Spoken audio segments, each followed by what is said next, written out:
ఇప్పుడు మీ మీ మీ ఉద్దేశంలో మీకు తెలిసిన సమాచారం ప్రకారం సింగ్కి కానీ రామారావు కానీ రాఘవరావు కానీ వీళ్ళందరికీ సుమారుగా ఎంత ఆస్తులు ఉంటాయండి? సింగు రామారావు బిజినెస్ పార్ట్నర్స్ అండి, వాళ్ళకి అక్కడే చెడింది వాళ్ళిద్దరికి. ఓకే, ఎంత ఉంటాయండి అక్రమంగా సంపాదించిన సొమ్ములు?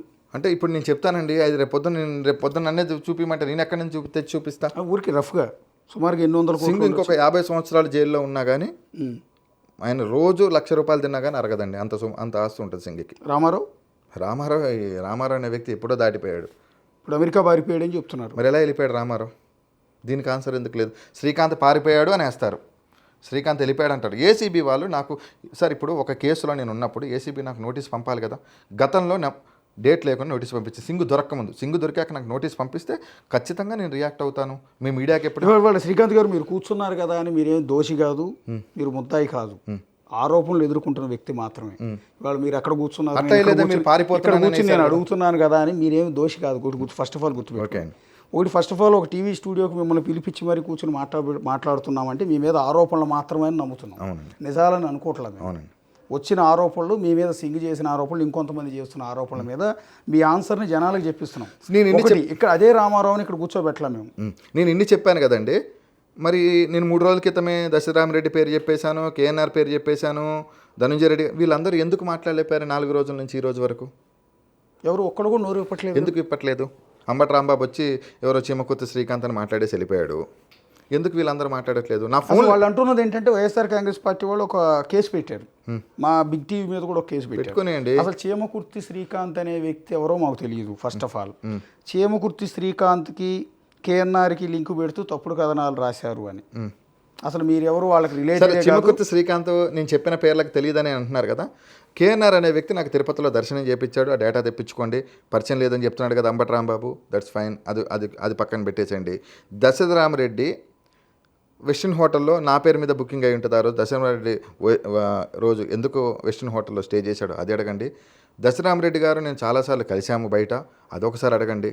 ఇవన్నీ చెప్తే జాఫర్ అనే అకౌంట్ ఓపెన్ చేయండి, నా అకౌంట్ నుంచి డబ్బులు వెళ్ళినాయో లేదో అప్పుడు అడిగితే కూడా నేను పంపించాను, అది కూడా చెక్ చేయండి. ఎవరో తెలియదు అని తప్పించేసుకొని వెళ్ళిపోతే ఎక్కడికి పోరు కదండి.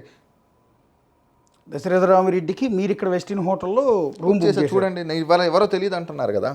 ఓకే, శ్రీకాంత్ ఎవరో తెలియదు అంటున్నారు కదా. ఇప్పుడు దశరథరామిరెడ్డి రన్నింగ్లో ఉన్నాడండి జాబు. ఆయన అంతకుముందు జైలశాఖ సూపరింటెండెంట్ నుంచి రీసెంట్గా వేరే మన గవర్నమెంట్ వచ్చాక ఏదో సంథింగ్ ఏదో ఇచ్చారు ఆయనకి. ఆయన పోస్టింగ్లో ఉన్నాడు మన గవర్నమెంట్లో, రన్నింగ్లోనే ఉన్నాడు. టీడీపీ గవర్నమెంట్లో పోస్టింగ్లో ఉన్నారు ఆయన. ఓకే, ఆయనకి మీరు రూమ్ ఎందుకు బుక్ చేశారు? మీరు ఎందుకు రూమ్ బుక్ చేశారు ఆయనకి? అప్పుడున్న పరిచయంతో చేశాను. ఓకే, అంటే దశరథ తెలియదు అంటున్నారు కదా.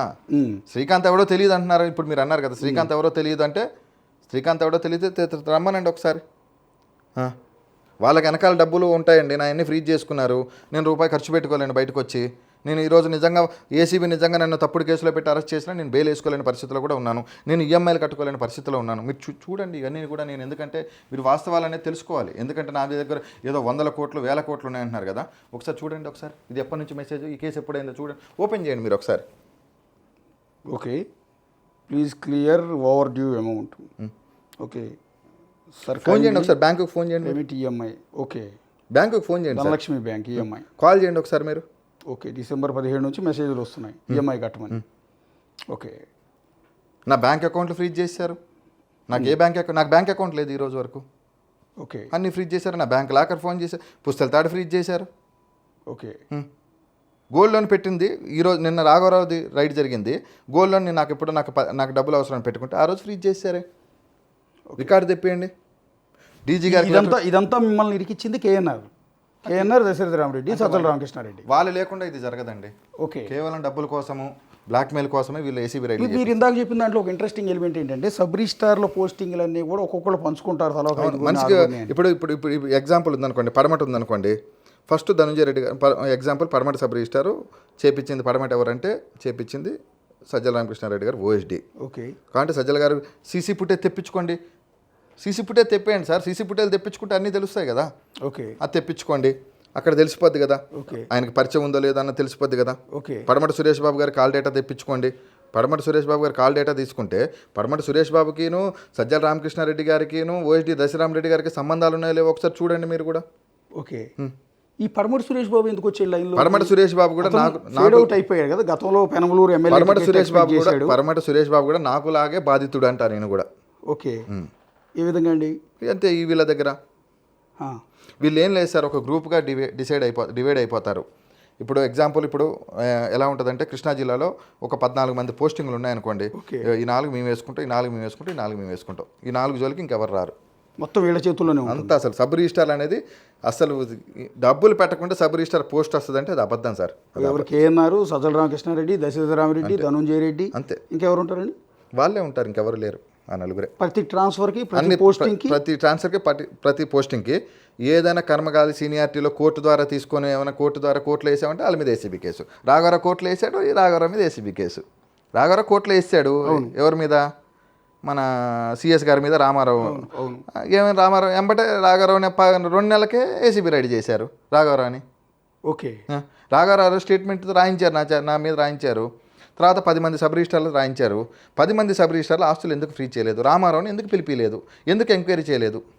చెప్పమనండి. దానికి ఏసీబీ దుర్మార్గం కదా. అంటే సీఎంఓలో ఉన్న పెద్ద వ్యక్తులు ఈ రకంగా వాళ్ళ చేతుల్లోకి ట్రాన్స్ఫర్. అందుకే నేను కూడా భయపడే కదా, అందుకే కదా నేను భయపడిపోయా, నేను వెళ్ళిపోయాను. నేను ఆ రోజు నుంచి ఈ రోజు వరకు ఎక్కడ రాలేదే.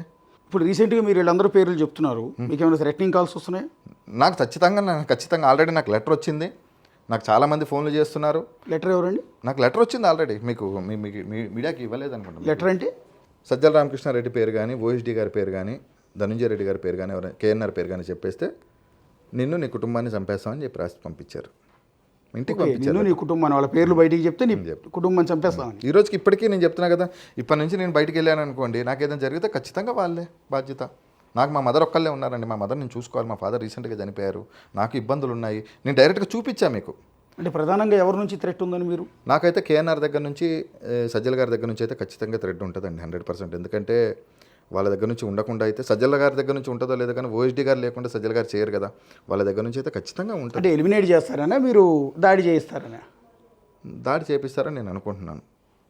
నేనైతే ఖచ్చితంగా నాకున్న ఎటువంటి సమాచారం అయితే, నాకున్నటువంటి నా ఫ్రెండ్స్ చాలామంది నాకు ఫోన్లు చేసి ఎందుకు వాళ్ళ పేర్లు చెప్తున్నావు, వదిలేసే, రేపు పొద్దున్న నీకు ప్రాణ భయం, 4 సంవత్సరాల తర్వాత వచ్చినా మళ్ళీ నేను ఇబ్బంది పెడతారు, నీకెందుకు కామ్గా నువ్వు ఎక్కడికైనా వెళ్ళిపో, నువ్వు ఎటైనా వెళ్ళిపో, నీకెందుకు కామ్గా స్విచ్ ఆఫ్ చేసేసుకో ఫోన్ అని చెప్తున్నారు. కానీ స్విచ్ ఆఫ్ చేసుకొని దాక్కుని ఆల్రెడీ 1 year దాక్కున్నాము. ఇంకెంతకాలం దాక్కుంటాం మీరు చెప్పండి? ఎంతవరకు దాక్కోవాలి? ఏమున్నాయి మా అంటే ఏం చేస్తారు? జైల్లో పెడతారు, తీసుకెళ్ళి జైల్లో పెడతారు. అంతే కదా సార్, ఇంకంతకుమించి నన్ను చంపేస్తారా? ఇంకేం చేస్తారు చెప్పండి? నేను చేయని తప్పుకు జైలుకి పోవాలి. అందరు బాగానే ఉన్నారు, వాళ్ళందరినీ ఏమనండి జైలుకి తీసుకొచ్చి. 4 రోజులు అయింది నేను చెప్పి, వాళ్ళు ఎందుకు బయటకు వచ్చి పేర్లు చెప్పలేకపోయారు? డైరెక్ట్గా కాల్ చేశారండి ఎవరన్నా చంపేస్తామని? కాల్స్ వస్తూనే ఉన్నాయి, వాట్సాప్ కాల్స్ వస్తూనే ఉన్నాయి, మెసేజ్లు వస్తూనే ఉన్నాయి. అంటే డైరెక్ట్గా వ్యక్తుల నుంచి వచ్చినాయి, పక్కన ఉన్న వాళ్ళ నుంచేనా? ఇంకెందుకు లేండి, మళ్ళీ అయ్యి వచ్చి రేపు పొద్దున నేను మళ్ళీ ఆ ఇబ్బందులు నాకెందుకు? వచ్చాయంటున్నా, డైరెక్ట్గా వచ్చి మీరు మా పేర్లు చెప్పొద్దు అని. మా ఇంటికి లెటర్ వచ్చింది, మా ఇంటికి కబురు కూడా పంపించారండి డైరెక్ట్ కేఎన్ఆర్ నుంచి. కేఎన్ఆర్ అని సజ్జల అంతే ఉంటుంది. ఇప్పటికీ భయపడుతున్నారా అంటే కేఎన్ఆర్ మిమ్మల్ని ఏమైనా చేయిస్తాడని? అంటే మీరు ఇప్పుడు జనాలను రిప్రజెంట్ చేస్తూ మాట్లాడుతున్నారు, మీరు చెప్పొచ్చండి. అంటే చెప్పి రేపొద్దున ఇన్ కేసు జరగకూడదు, చిన్నది జరిగినా కూడా దానికి రెస్పాన్సిబిలిటీ ఎవరు అని? జరుగుతుందండి, వాళ్ళ వల్ల నాకు ఇబ్బంది ఉంటుంది ఖచ్చితంగా. 100% అయితే ఉంటుంది. మరి మీరు ఏపీ పోలీసుల్ని, డీజీపీని, చంద్రబాబు నాయుడు గారిని ఏమన్నా హెల్ప్ అడుగుతారా ఈ సందర్భంలో? రక్షణ అడగటం కానీ? రక్షణ అడగటం అంటే ఇప్పుడు వాళ్ళే నా మీద లెటర్ పెట్టి, వాళ్ళే నా మీద ఎంక్వైరీ చేసుకొని, అసలు నన్ను దొంగలని వదిలేసి నన్ను తీసుకొని నా మీద ఎంక్వైరీ చేయించుకుంటూ నా మీద చేస్తున్నాను. అసలు దొంగల గురించి బయటకు తీస్తే బాగుంటుందని నేను అనుకుంటున్నాను. అంటే మిమ్మల్ని పట్టుకుని కోచింగ్ చేస్తే అసలు అయిన వాళ్ళందరూ వెనక్కి వస్తారని అనుకోవచ్చు కదా. వాళ్ళందరి పేర్లు బయటకు వస్తాయని కదా ప్రభుత్వం ఆ దిశగా ఆలోచిస్తుందేమో. అంటే మిమ్మల్ని టార్గెట్ కాదేమో కదా. నన్ను టార్గెట్ కాకపోతే మన పాత సీఏని ఎందుకు పెట్టారు? ఓకే, ఏసీబీలోనా? పాత సీఏ ఎందుకు చేస్తున్నాడు ఈ కేసు ఎంక్వైరీ? కొత్తగా ఆఫీసర్లు వచ్చారు కదా, ఆయన ఎందుకు చేయట్లేదు చెప్పండి? అప్పుడు ఎక్స్పీరియన్స్ ఉంది, పూర్తి డీటెయిల్స్ అన్నీ తెలిసి ఉంటాయి కాబట్టి అతనికి పోస్టింగ్ ఇస్తారు సహజంగా. ఏ కేసులో అయినా కూడా ఒక పెద్ద కేసుని ట్యాకిల్ చేయాలనుకున్నప్పుడు ఆ కేసుకు సంబంధించి రాంబాబు గారు నిన్న ఒక మాట అన్నాడు, సింగు గోడ దూకి పారిపోయాడు అన్నారు కదా. సింగు సీసీ ఫుటేజ్ తిప్పండి, సింగుకి అరగంట ముందు ఇన్ఫర్మేషన్ వస్తేనే వెళ్ళిపోయాడు. ఓకే, సంవత్సరం పాటు సింగిని కాపాడింది ఎవరండి? దాచింది సింగు తనకు తానే కాపాడుకున్నాడు. సింగు ఫైనాన్షియల్గా వెల్ సెటిల్ క్యాండిడేట్. సింగుకు అన్ని ఉన్నాయన్నీ కూడా నోటరీ అపార్ట్మెంట్లు అండి, ఎవరు ఫ్రీ చేయలేరు. ఓకే, ఏసీబీ కాదు కదా, ఇన్కమ్ ట్యాక్స్ వచ్చినా ఫ్రీ చేయదు. For more videos like this, subscribe Big TV channel.